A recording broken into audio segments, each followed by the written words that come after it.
दोस्तों आज के इस वीडियो में हम लोग टॉप 60 प्लस जी के क्वेश्चंस देखने वाले हैं जो कि आपके यूपी होम गार्ड एग्जाम के लिए वेरी इंपॉर्टेंट होंगे। तो इस वीडियो को आप लोग ध्यान से देखिएगा। इस वीडियो में टॉप 60 प्लस जी के क्वेश्चंस होंगे। देखिए इस वीडियो में आपका पहला सवाल है, राष्ट्रीय प्रौद्योगिकी दिवस भारत में कब मनाया जाता है। दोस्तों राष्ट्रीय प्रौद्योगिकी दिवस की बात करें तो भारत में यह मनाई जाती है 11 मई के दिन, यानी कि ऑप्शन नंबर ए बिल्कुल सही जवाब है 11 मई के दिन। किसी भी क्वेश्चन का आंसर पहले जानते हैं तो कॉमेंट कीजिएगा। देखिए अगला सवाल है, मोहिनी अट्टम किस राज्य का शास्त्रीय नृत्य है। दोस्तों मोहिनी अट्टम की बात करें तो शास्त्रीय नृत्य जो है इनमें से हो जाएगा केरल राज्य का। ऑप्शन नंबर सी बिल्कुल सही जवाब है केरल राज्य का। देखिए आपका अगला सवाल है, किस राज्य को भारत का अन्न भंडार कहते हैं। तो भारत का अन्न भंडार जो है इनमें से कहते हैं पंजाब को, यानी कि ऑप्शन बी बिल्कुल सही जवाब है, पंजाब राज्य को कहते हैं भारत का अन्न भंडार। देखिए क्वेश्चन नंबर 4 है, भारत का पहला परमाणु रिएक्टर कौन सा था। तो पहला परमाणु रिएक्टर की बात करें तो इनमें से हो जाएगा अप्सरा। ऑप्शन नंबर बी बिल्कुल सही जवाब कीजिएगा, अप्सरा जो कि भारत का पहला परमाणु रिएक्टर था। देखिए क्वेश्चन नंबर 5 है, राष्ट्रीय विज्ञान दिवस कब मनाई जाती है। तो राष्ट्रीय विज्ञान दिवस की बात करें तो यह मनाई जाती है 28 फरवरी के दिन ना, यानी कि ऑप्शन बी बिल्कुल ऑप्शन ए बिल्कुल सही जवाब है, 28 फरवरी के दिन राष्ट्रीय विज्ञान दिवस मनाई जाती है। देखिए आपका अगला सवाल, नंदा देवी बायोस्फीयर रिजर्व किस राज्य में स्थित है। उत्तराखंड, हिमाचल प्रदेश, अरुणाचल प्रदेश या फिर सिक्किम में। तो इनमें से right answer option number A रहेगा, सिक्किम राज्य में biosphere Nanda Devi biosphere reserve स्थित है। देखिए आपका अगला सवाल है, किस राज्य की राजकीय भाषा कोंकणी है। केरल, कर्नाटक, गोवा या फिर महाराष्ट्र की। तो देखिए राजकीय भाषा जो कि कोंकणी है तो इनमें से हो जाएगा गोवा राज्य की। ऑप्शन नंबर सी बिल्कुल सही जवाब है, गोवा राज्य की। देखिए अगला सवाल, पृथ्वीराज राजस्व के रचयिता कौन थे। दोस्तों पृथ्वीराज राजस्व के रचयिता की बात करें तो इनमें से हो जाएंगे चंद्रबरदाई जो कि पृथ्वीराज राजस्व के रचयिता थे। ऑप्शन बी बिल्कुल सही जवाब है। देखिए अगला सवाल, किस वर्ष भारत गणराज्य बना था। दोस्तों भारत जो है गणराज्य बना था 1950 में। ऑप्शन नंबर बी बिल्कुल सही जवाब है, 1950 में भारत जो है गणराज्य बना था। देखिए आपका अगला सवाल है, भूटान की राजधानी क्या है दोस्तों भूटान की राजधानी इनमें से। तो बिल्कुल सही जवाब रहेगा ऑप्शन नंबर बी थिम्पू जो कि भूटान की राजधानी है। ऑप्शन बी बिल्कुल सही जवाब है। देखिए आपका अगला सवाल है, भारत में सबसे पहला डाक टिकट किस वर्ष में जारी हुआ था। तो सबसे पहला डाक टिकट जो है यह जारी हुआ था 1854 में। ऑप्शन नंबर ए बिल्कुल सही जवाब कीजिएगा, 1854 में पहली बार डाक टिकट जारी किया गया था। देखिए क्वेश्चन नंबर 12 है, शेरशाह सूरी मार्ग वर्तमान में किस नाम से जानी जाती है। तो शेरशाह सूरी मार्ग जो है वर्तमान समय में ग्रैंड ट्रंक रोड के नाम से जानी जाती है। ऑप्शन नंबर सी बिल्कुल सही जवाब है, ग्रैंड ट्रंक रोड के नाम से। देखिए क्वेश्चन नंबर 13 है, ऑपरेशन फ्लड किससे संबंधित था। जल संकट समाधान से, दुग्ध उत्पादन बढ़ाने से, वाण नियंत्रण से या फिर औद्योगिक विकास से। राइट आंसर कमेंट कीजिए कि कौन सा आपका बिल्कुल सही जवाब है। तो इनमें से आपका बिल्कुल सही जवाब रहेगा, दुग्ध उत्पादन बढ़ाने से ऑपरेशन फ्लड संबंधित था। ऑप्शन नंबर बी बिल्कुल सही जवाब है, दुग्ध उत्पादन बढ़ाने से। देखिए अगला सवाल, राष्ट्रपति भवन का पूर्व नाम क्या था। तो राष्ट्रपति भवन का पूर्व नाम जो है इनमें जो हो जाएगा Viceroy House. Option number C बिल्कुल सही जवाब कीजिएगा, वायसराय हाउस जो कि राष्ट्रपति भवन का पूर्व नाम था। तो देखिए आपका अगला सवाल है, किस सदी में महावीर स्वामी का जन्म हुआ था। दोस्तों महावीर स्वामी का जन्म की बात करें तो यह हुआ था 6वीं सदी में। ऑप्शन नंबर सी बिल्कुल सही जवाब है, 6वीं सदी में। देखिए आपका अगला सवाल है, भारत का पहला महिला मुख्यमंत्री कौन बनी थी। दोस्तों भारत की पहली महिला मुख्यमंत्री इनमें से बनी थी Sucheta Kripalani. Option number C बिल्कुल सही जवाब है, सुचेता कृपलानी। देखिए आपका अगला सवाल है, चिपको आंदोलन किस राज्य से शुरू हुआ था। हिमाचल प्रदेश, उत्तराखंड, राजस्थान या फिर मध्य प्रदेश से। राइट आंसर पता है तो फटाफट कमेंट कीजिए कि चिपको आंदोलन जो है किस राज्य से शुरू किया गया था। तो इसकी शुरुआत जो है उत्तराखंड से किया गया था। आपका right answer option number B रहेगा, उत्तराखंड राज्य से। देखिए अगला सवाल, भारत में सबसे ऊंचा जलप्रपात कौन सा है। तो भारत का सबसे ऊंचा जलप्रपात की बात करें तो इनमें से हो जाएगा जोग जलप्रपात जो कि भारत का सबसे ऊंचा जलप्रपात है। Right answer option number B रहेगा। देखिए आपका अगला सवाल, किस भारतीय वैज्ञानिक को मिसाइल मैन ऑफ इंडिया कहा जाता है? विक्रम साराभाई, सीवी रमन, एपीजे अब्दुल कलाम या फिर होमी भाभा को? तो भारतीय वैज्ञानिक जिनको कि मिसाइल मैन ऑफ इंडिया कहते हैं, तो इनमें से हो जाएंगे एपीजे अब्दुल कलाम, यानी कि ऑप्शन नंबर सी बिल्कुल सही जवाब है, एपीजे अब्दुल कलाम। देखिए आपका अगला सवाल, भारत की संविधान कितनी भाषाओं में उपलब्ध है? केवल हिंदी और अंग्रेजी, 18 भाषाओं में, 22 भाषाओं में या फिर 12 भाषाओं में? तो जो भारतीय संविधान है यह टोटल 2 भाषाओं में उपलब्ध है, केवल हिंदी और अंग्रेजी में, यानी कि ऑप्शन नंबर ए बिल्कुल सही जवाब हो जाएगा। देखिए अगला सवाल, भारत रत्न पुरस्कार पाने वाली पहली भारतीय महिला कौन थी? पहली महिला कौन थी? तो भारत रत्न प्राप्त करने वाली पहली महिला जो है इनमें से हो जाएंगी इंदिरा गांधी, ऑप्शन बी बिल्कुल सही जवाब है, इंदिरा गांधी। चलिए अगला सवाल, किस नदी को बिहार की जीवन रेखा कहते हैं? तो बिहार की जीवन रेखा जो है इनमें से कहते हैं कोसी को, यानी कि ऑप्शन नंबर सी बिल्कुल सही जवाब है, कोसी नदी को कहते हैं बिहार की जीवन रेखा। देखिए आपका अगला सवाल है, दादा साहब फाल्के पुरस्कार किस क्षेत्र से संबंधित है? खेल से, साहित्य से, विज्ञान से या फिर फिल्म से? इनमें से राइट आंसर आपको पता है तो फटाफट कमेंट कीजिए। दादा साहब फाल्के पुरस्कार जो है किस क्षेत्र से संबंधित है? तो इसका संबंध है फिल्म से, यानी कि सिनेमा के क्षेत्र से संबंधित है, ऑप्शन नंबर डी बिल्कुल सही जवाब है। देखिए क्वेश्चन नंबर 24 है, किस भारतीय राज्य में सूर्य मंदिर यानी कि कोणार्क स्थित है? तो सूर्य मंदिर जो है यह स्थित है उड़ीसा में, ऑप्शन नंबर ए बिल्कुल सही जवाब कीजिएगा, उड़ीसा राज्य में। देखिए अगला सवाल क्वेश्चन नंबर 25, न्यायपालिका किस सूची के अंतर्गत आती है? तो न्यायपालिका जो है यह आती है संघ सूची के अंतर्गत, यानी कि ऑप्शन बी बिल्कुल सही जवाब कीजिएगा, संघ सूची के अंतर्गत। टॉप 60 प्लस जी के क्वेश्चन है जो कि यूपी होमगार्ड एग्जाम के लिए वेरी वेरी इंपॉर्टेंट है, वीडियो को ध्यान से देखिएगा। देखिए अगला सवाल है, भारत की पहली महिला राष्ट्रपति कौन थी?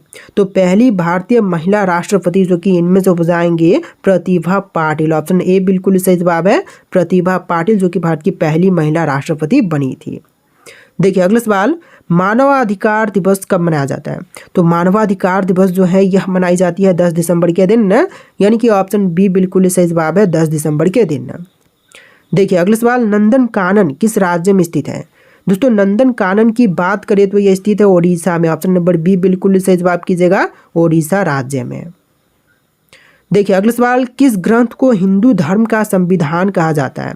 तो देखिए हिंदू धर्म का संविधान जो है इनमें से कहते हैं मनुस्मृति को, यानी कि ऑप्शन नंबर सी बिल्कुल सही जवाब कीजिएगा, मनुस्मृति को। चलिए क्वेश्चन नंबर 30 है, गोलमेज सम्मेलन कहाँ पर आयोजित हुए थे? दिल्ली, लंदन, पेरिस या फिर कोलकाता में? तो गोलमेज सम्मेलन जो है इसका आयोजन जो है लंदन में हुआ था, ऑप्शन बी बिल्कुल सही जवाब है, लंदन में। देखिए क्वेश्चन नंबर 31 है, भारत की पहली बोलती फिल्म कौन सी थी? तो पहली बोलती हुई फिल्म जो है इनमें से हो जाएगा आलम आरा, यानी कि ऑप्शन नंबर सी बिल्कुल सही जवाब कीजिएगा, आलम आरा। देखिए क्वेश्चन नंबर 32 है, काजीरंगा राष्ट्रीय उद्यान किस जानवर के लिए प्रसिद्ध है? दोस्तों काजीरंगा राष्ट्रीय उद्यान की बात करें तो यह प्रसिद्ध है एक सींग वाला गैंडा के लिए, यानी कि ऑप्शन नंबर बी बिल्कुल सही जवाब है, एक सींग वाला गैंडा के लिए। देखिए अगला सवाल, किस भारतीय शहर को पिंक सिटी कहा जाता है? दोस्तों पिंक सिटी जो है इनमें से कहते हैं जयपुर को, यानी कि ऑप्शन नंबर ए बिल्कुल सही जवाब है, जयपुर को कहते हैं पिंक सिटी। देखिए क्वेश्चन नंबर 34 है, रेड डाटा बुक किससे संबंधित है? दोस्तों रेड डाटा बुक जो है इनमें से संबंधित है विलुप्त प्राय जीवों की सूची से, यानी कि ऑप्शन बी बिल्कुल सही जवाब है, विलुप्त प्राय जीवों की सूची से। देखिए क्वेश्चन नंबर 34 है, किस राज्य को भारत का मसालों का बगीचा कहते हैं? तो भारत का मसालों का बगीचा जो है इनमें से कहते हैं केरल राज्य को, यानी कि ऑप्शन नंबर ए बिल्कुल सही जवाब है, केरल राज्य को। देखिए क्वेश्चन नंबर 34 है, किस ग्रंथ में अहिंसा परमो धर्म लिखा गया है? महाभारत, भगवद गीता, रामायण या फिर मनुस्मृति में?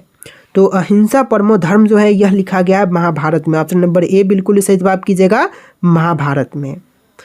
देखिए क्वेश्चन नंबर 36 है, अंतरिक्ष में जाने वाली पहली भारतीय महिला कौन थी? कल्पना चावला, सुनीता विलियम्स, रितु करिधाल या फिर टेसी थॉमस? राइट आंसर पता है तो फटाफट कमेंट कीजिए। अंतरिक्ष में जाने वाली पहली भारतीय महिला थी कल्पना चावला, यानी कि ऑप्शन नंबर ए बिल्कुल सही जवाब कीजिएगा, कल्पना चावला। देखिए क्वेश्चन नंबर 37 है, भारत में सबसे पहले किस राज्य ने पंचायती राज व्यवस्था लागू किया था? सबसे पहले पंचायती राज व्यवस्था लागू करने वाला भारतीय राज्य इनमें से हो जाएगा राजस्थान राज्य। ऑप्शन नंबर ए बिल्कुल सही जवाब है, राजस्थान राज्य। देखिए क्वेश्चन नंबर 38 है, कुंभ मेला कितने वर्षों के अंतराल पर आयोजित होता है? तो देखिए कुंभ मेला जो है यह 12 वर्ष के अंतराल पर आयोजित होती है। ऑप्शन नंबर बी बिल्कुल सही जवाब कीजिएगा, 12 वर्ष के अंतराल पर। देखिए क्वेश्चन नंबर 39 है, नासा किस देश की अंतरिक्ष एजेंसी है? तो नासा जो है यह अमेरिका देश की अंतरिक्ष एजेंसी है। ऑप्शन नंबर डी बिल्कुल सही जवाब कीजिएगा, अमेरिका की। देखिए अगला सवाल, भारत की पहली महिला आईपीएस अधिकारी कौन थी? तो पहली महिला आईपीएस अधिकारी जो बनी थी इनमें से हो जाएंगी Kiran Bedi. Option number B बिल्कुल सही जवाब कीजिएगा, किरण बेदी जो कि पहली महिला आईपीएस अधिकारी बनी थी। देखिए क्वेश्चन नंबर 41 है, साइलेंट वैली नेशनल पार्क किस राज्य में स्थित है? दोस्तों साइलेंट वैली नेशनल पार्क की बात करें तो यह स्थित है केरल राज्य में। ऑप्शन नंबर बी बिल्कुल सही जवाब कीजिएगा, केरल राज्य में। देखिए आपका अगला सवाल है, किस भारतीय नेता को लोकमान्य की उपाधि दी गई थी? बाल गंगाधर तिलक, दादा भाई नौरोजी, गोपाल कृष्ण गोखले या फिर मोतीलाल नेहरू को? तो लोकमान्य की उपाधि जो है दिया गया था बाल गंगाधर तिलक को, यानी ऑप्शन ए बिल्कुल सही जवाब कीजिएगा, बाल गंगाधर तिलक को। देखिए अगला सवाल, भारत में कितने केंद्र शासित प्रदेश हैं? यूनियन टेरिटरीज की संख्या जो है टोटल 8 हो जाएगा। ऑप्शन बी बिल्कुल सही जवाब कीजिएगा, 8 केंद्र शासित प्रदेश हैं। तो देखिए क्वेश्चन नंबर 44 है, आईएनएस विक्रांत किस प्रकार का जहाज है? दोस्तों आईएनएस विक्रांत की बात करें तो यह एक एयरक्राफ्ट कैरियर जहाज है। ऑप्शन नंबर सी बिल्कुल सही जवाब है, एयरक्राफ्ट कैरियर। देखिए आपका अगला सवाल क्वेश्चन नंबर 45, रेजोंग ला की लड़ाई 1962 में किस देश के साथ में हुई थी?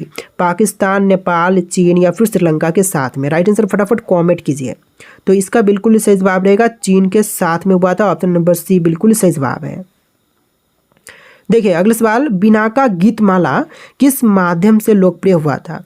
तो बिनाका गीतमाला जो है यह लोकप्रिय हुआ था रेडियो सिलोन के कारण। ऑप्शन नंबर सी बिल्कुल सही जवाब है, रेडियो सिलोन के माध्यम से। देखिए क्वेश्चन नंबर 47 है, भारत में पहला जनगणना सर्वेक्षण किस वर्ष में हुआ था? तो पहली बार जनगणना सर्वेक्षण जो है यह हुआ था 1872 में। ऑप्शन नंबर ए बिल्कुल सही जवाब कीजिएगा, 1872 में। देखिए आपका अगला सवाल, किस राज्य को भारत का टाइगर स्टेट कहा जाता है? मध्य प्रदेश, कर्नाटक, असम या फिर उत्तराखंड को? तो देखिए भारत का टाइगर स्टेट जो है इनमें से कहते हैं मध्य प्रदेश राज्य को, यानी ऑप्शन ए बिल्कुल सही जवाब कीजिएगा, मध्य प्रदेश राज्य को। देखिए आपका अगला सवाल है, प्रोजेक्ट टाइगर की शुरुआत किस वर्ष में हुई थी? तो प्रोजेक्ट टाइगर की शुरुआत जो है यह हुआ था 1973 में। ऑप्शन नंबर बी बिल्कुल सही जवाब कीजिएगा, 1973 में प्रोजेक्ट टाइगर की शुरुआत किया गया था। देखिए अगला सवाल, शब्द ब्रह्मा है यह विचार किस भारतीय दर्शन से संबंधित है? तो यह संबंधित है मीमांसा दर्शन से। ऑप्शन नंबर सी बिल्कुल सही जवाब कीजिएगा, मीमांसा दर्शन से। देखिए आपका अगला सवाल है, कृष्णा पेनगंगा संगम किस राज्य में स्थित है? दोस्तों कृष्णा पेनगंगा संगम जो है यह स्थित है तेलंगाना में। ऑप्शन नंबर बी बिल्कुल सही जवाब कीजिएगा, तेलंगाना राज्य में। विश्व आदिवासी दिवस हर वर्ष कब मनाई जाती है?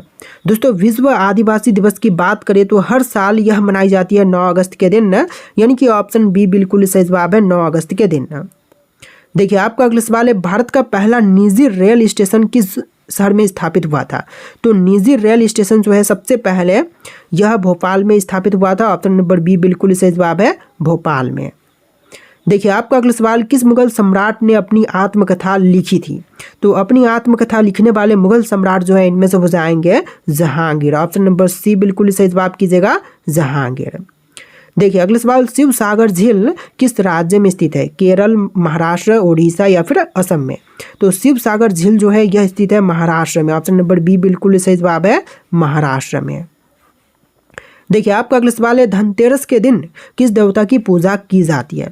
तो धनतेरस के दिन जिस देवता की पूजा करते हैं इनमें से हो जाएंगे धनवंतरी। ऑप्शन नंबर सी बिल्कुल सही जवाब है, धनवंतरी। देखिए आपका अगला सवाल है, न्यायपालिका की स्वतंत्रता भारत के संविधान के किस भाग में वर्णित है? तो न्यायपालिका की स्वतंत्रता जो है यह भारतीय संविधान के मूल अधिकार में वर्णित है। ऑप्शन नंबर बी बिल्कुल सही जवाब कीजिएगा, मूल अधिकार में। देखिए आपका अगला सवाल है, किस नदी नगरी को डायमंड हार्बर कहा जाता है?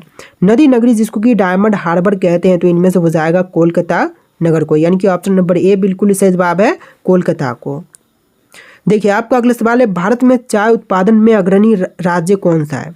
तो अग्रणी जो है इनमें से हो जाएगा असम राज्य, ऑप्शन नंबर बी बिल्कुल सही जवाब कीजिएगा, असम जो कि चाय उत्पादन के क्षेत्र में अग्रणी है। चलिए अगला सवाल देखते हैं, भारत में सबसे लंबा बांध कौन सा है? हीराकुंड बांध, भाखड़ा नागल बांध, टिहरी बांध या फिर सरदार सरोवर बांध? तो भारत में जो भी सबसे लंबा बांध है, इनमें से आपको राइट आंसर कमेंट करना है, जो कि आपके लिए टेस्ट है। इस क्वेश्चन का आंसर आप लोग कमेंट कीजिएगा। और इस वीडियो में टोटल 60+ जीके क्वेश्चन थे। आपको वीडियो कैसा लगा कमेंट करना। सबके सब क्वेश्चन यूपी होमगार्ड एग्जाम के लिए वेरी वेरी इंपॉर्टेंट है। वीडियो को ध्यान से देख लेना और इस वीडियो को लाइक करके चैनल को सब्सक्राइब कर लीजिएगा। चलिए फिर मिलते हैं नए वीडियो में।